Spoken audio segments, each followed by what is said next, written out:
Last week, we completed the Mahogany Homes collection log, taking our total number of items collected from 901 to 909. However, this was not a cheap venture. We spent 24 million gold to achieve that. This week, I need to make that back and more. We're going to be camping Slayer for an entire week, focusing as much as we can on boss tasks or tasks with boss variants to make that happen. With that said, let's dive right into today's episode.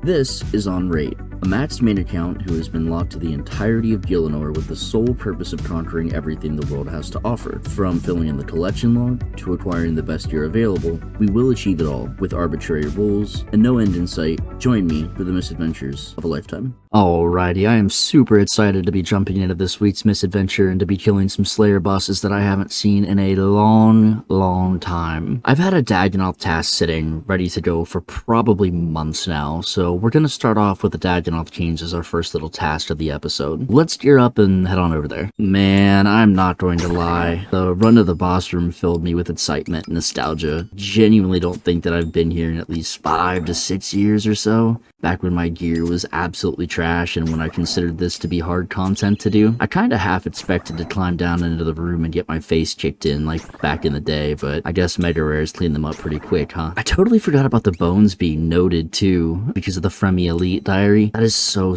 nice. These bones are like 15k each right now, so that's gonna stack up pretty quickly, seeing as we're killing these guys 174 times. So even without a ring drop, this task is gonna be some pretty good profit, though I think we stand a good chance at seeing or ring this task. We'll see though.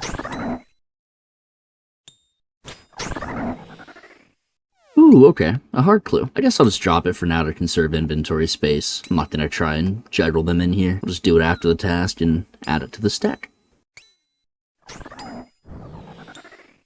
Okay, our first unique, technically, skeletal bottoms. Same drop table and drop rate as a ring though. Unfortunate. Alright, are we speedrunning non-ring units today or something?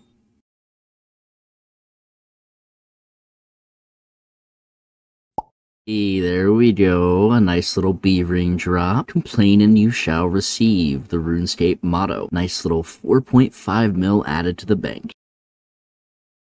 No way we just got a back-to-back. Look at this, a like and subscribe button. Maybe that's a sign you guys should like the video and subscribe. And you guys wouldn't ignore that, would you? You wouldn't leave me hanging, right? Alright, that was a nice first trip. Managed to kill 79 of them, so we got 55 to go. Let's go ahead and throw everything in for a quick price check. Just shy of 6 mil. Pretty solid for the first trip. I'm gonna go ahead and head back down and finish this task up, and I'll report back if we get any cool drops. Alrighty, and that's the task completed. I'm keeping everything in a separate bank tab so we can keep track of what we make this week a little bit easier. And we made 6.8 mil for the first task. I mean, that's pretty good. Let's go ahead and grab another task. Alrighty, we are at Curdell here. Let's see what we're gonna get. A Jad task? Alright, I thought about it for a minute. I do want to do it. I still need the pet, but this week is all about making money. So I'm gonna go in here, run back out, and it cancels your task for you without spending any points. So it's pretty nice. Alright, let's head back and grab another task. Alright, round 2. What do we get? Anku. I want to jump into a good second task, okay? Okay, tell me how I knew this was going to happen. I skipped the Ankus. I got a back-to-back. It asked me if I wanted to do Ankus again. And then right into Dagannoth. I'm gonna do it. I'm gonna go back to the bosses. I'm gonna do the Dagannoth. I'm not gonna record it. Well, I will record it. But I'm only gonna show clips if we get anything cool. Outside of that, I will finish the task. I will put all the loot into the loot tab. And then I will update you guys then. And there's the second Dagannoth task done. No rings, unfortunately, but we are adding another 2.7 mil to our loot tab. Let's go figure out what we're killing next. Yes. This is exactly what we wanted. 138 hellhounds. This is absolutely perfect. I will show you why. So, of course, we'll be doing Cerberus. For the most part, her unique drops are just too good to pass up on. With the cheapest crystal being around 500k, the most expensive being 24 million, and the other two falling somewhere in between, we stand a good chance at adding some very good value to our bank tab, especially with the drop rate only being 1 in 128 to see any unique drop. Now, the reason I'm so excited for this task. I'm sitting at just below 1400 kill count, and I have never gotten a primordial crystal. Not only would that add 24 million value to the bank, it would also mean a new collection log slot being being filled. Plus, this task will put us over halfway for the expected drop rate for one of the coolest pets in the game. I haven't killed this boss in a very long time, and I'm incredibly optimistic about this task, so let's jump in.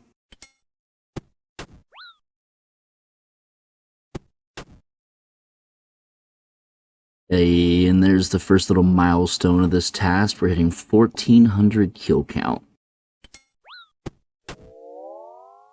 Coming back with another milestone KC here, hitting 1450 Cerberus kills. Unfortunately, we still haven't seen any uniques, but there's still plenty of time for things to turn around.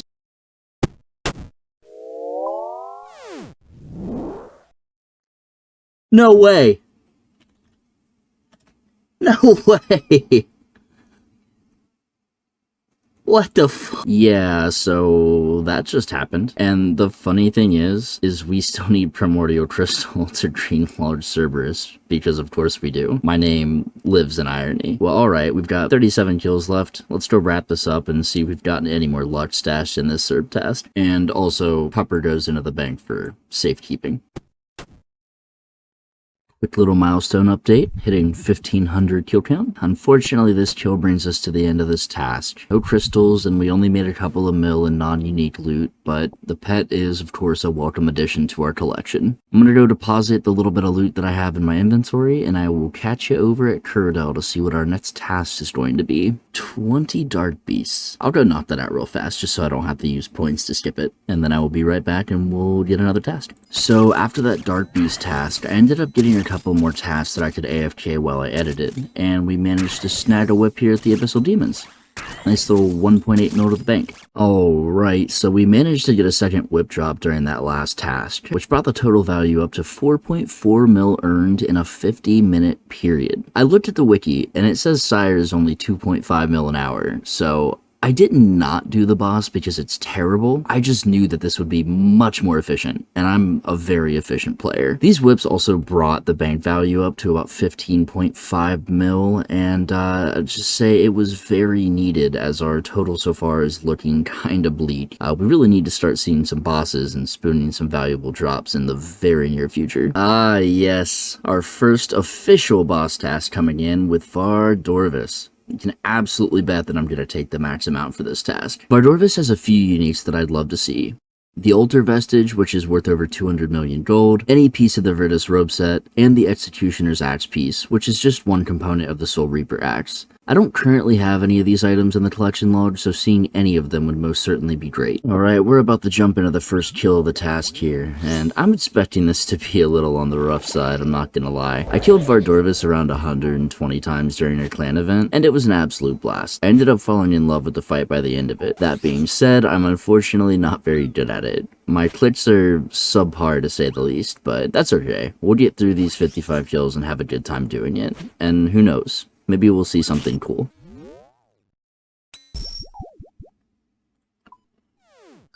Ooh, nice little Awakener's Orb on 133 kill count. Absolutely rewarded for eating all of those flying axes at the end there.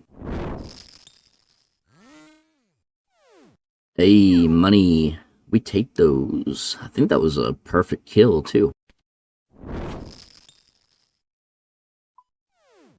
Ooh, nice. Another orb. Another 1 mil to the bank. Can't complain about that. Alright, we're wrapping up this task here, unfortunately, but I can say I've gotten quite a bit better at the fight. I was lucky enough to have a gentleman from the clan chat pop into my stream and casually rip me a new one on how I was killing Vardorvis. Turns out he was right, and now I'm loving this boss even more than I was before. We were rewarded for this effort with the Blood Quartz. Well, unfortunately, we didn't get any Vardorvis specific uniques, but we did still make 5.5 mil from the regular loot and the Awakener's Orbs. I also had a lot of fun on this task, and I feel a lot more confident in the fight. So maybe this is something I'll revisit and camp in the future. Let's move on to the next task. Okay, here we go. Aviancies. Now, I'm gonna be honest, I am not the biggest fan of Kriara. It's been years and years since I've fought the big bird. I even had this task blocked prior to making this video, but apparently with the shadow and being on task, it's a lot more fun to do than it was back in the day, so I'm really looking forward to giving this a shot. Kriara has a few notable drops. The Armado Hilt, which is dropped at a rate of 1 in 512,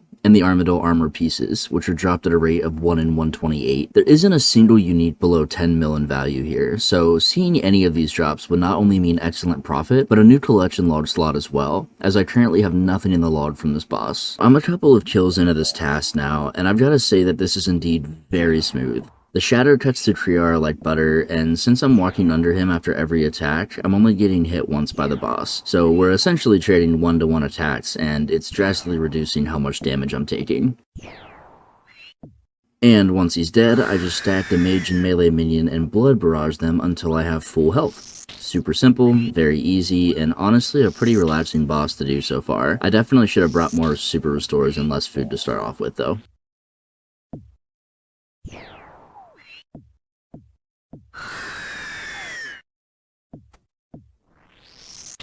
Hey, there we go. An Armadyl helmet at 72 kill count. Beautiful little 10 mil on the ground there, plus it's also a new collection log slot. Maybe I should have been doing these AVNC's tasks this entire time. Pretty awesome to see an item so early on. So I finished up that task at Cree, went to get another, and was immediately offered the back-to-back. With the luck we were having, I absolutely had to take it and see if we could pull another item. Plus I was honestly having fun there, so why not, right? Are you kidding me? Dude, I'm not even joking. What the...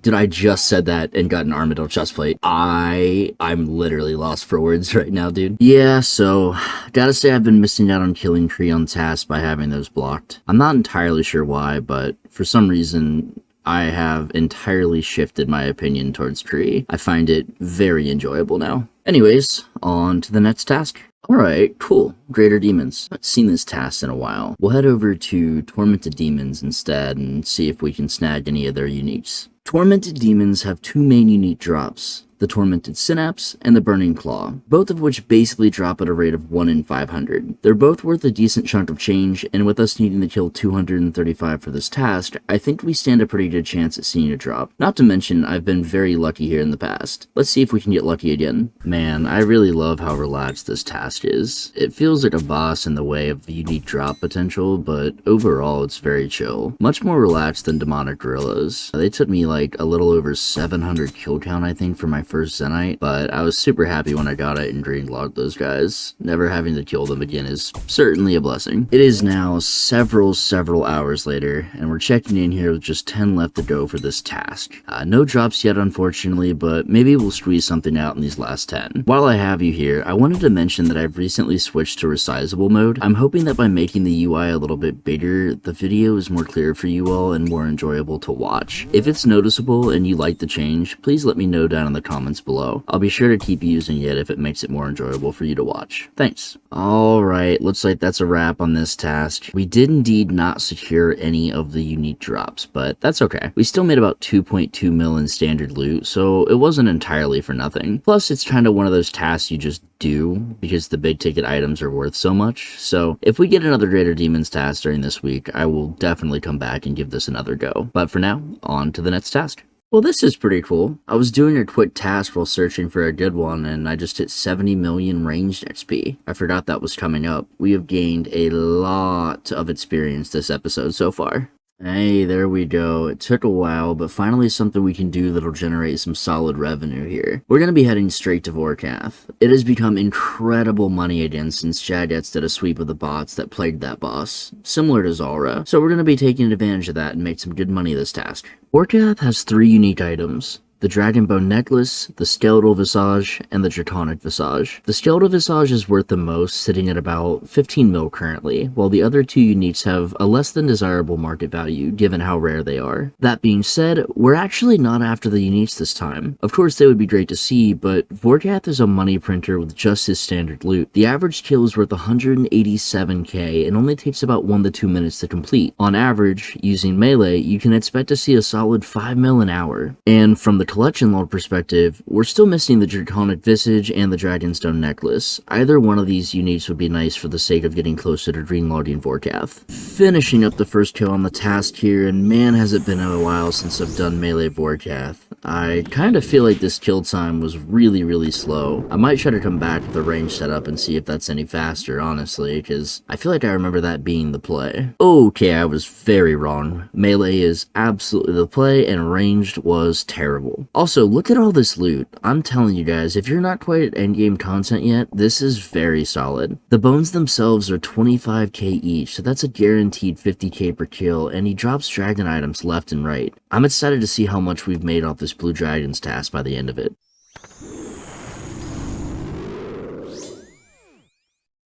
Like, look at this. You can't make this up. A 500k kill from a double dragon bolt drop and the bones. Vorkath is printing today.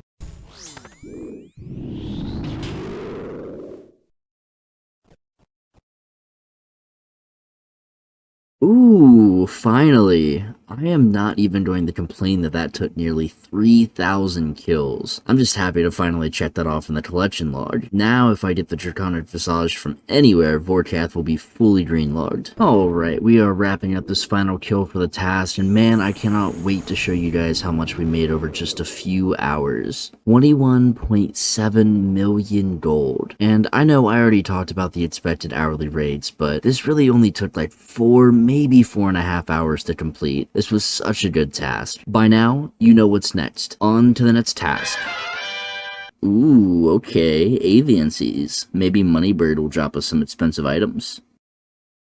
Alrighty, this is the last task of the episode as we are quickly approaching the end of the week. We are placing our odds on a Ratsaur deciding to be a money printing machine today. I mean, I've been pretty lucky here before. I snagged a Fang at around like 120 kill count many months ago. Let's see if we can get lucky here as we wrap things up. I'm just gonna be honest, the loot here isn't all that great outside of the uniques. I'll be coming up on 600 or so kill count soon, and I've seen one Fang and only one piece of the halberd, so finishing that halberd up would be a really cool way to end this episode off. Let's hope we can get lucky and take that loot tab value to a whole nother level.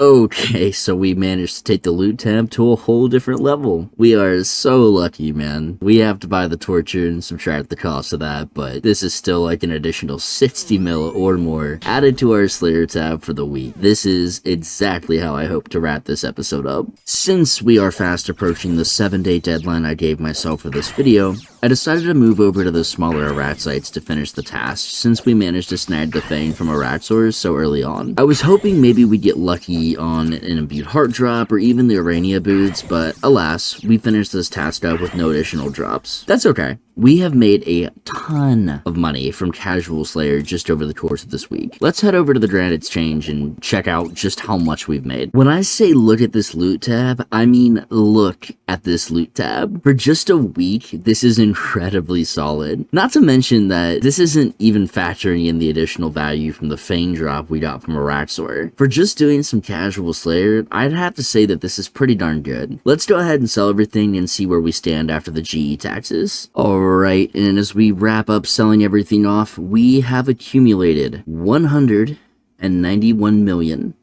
gold pieces this week just from doing Casual Slayer. Now, we do need to put away roughly 23,400,000 gold. That's how much it cost me to purchase the torture, so we do have to subtract that from the total. But from just a week of Slayer, we made 167 million gold. I would say that's pretty good, but unfortunately, not good enough. If we plan to spend over $1 billion in gold on implants to stack up a bunch of clue scrolls, we need to earn a lot more than that. So, in the next episode, we are become rich.